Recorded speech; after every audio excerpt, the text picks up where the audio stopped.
sabes, princesita, que al conocer tu imagen juré amarte siempre con todo el corazón, y me hallé cautivado desde aquel instante de tu preciosa boca que aprisionó a mi amor, que son tus ojos negros, dos faros con sus luces, alumbran mi camino, también lo has de saber.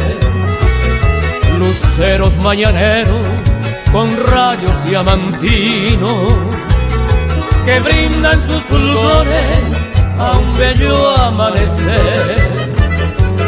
Bella virgencita amada, como quisiera besar esa tu boca de miel que es un rico fontanal, y ese tu negro lunar que tienes en la mejilla es una maravilla, me embelezo al contemplar.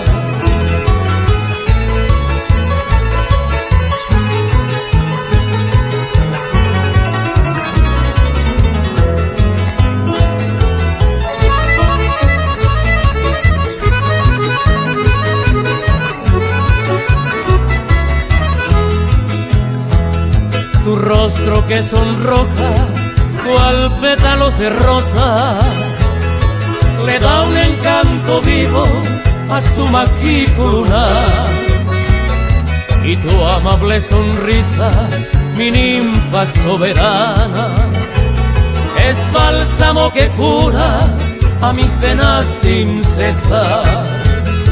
Quiera Dios que mañana de corazón unido guiar nuestro destino con mucha felicidad.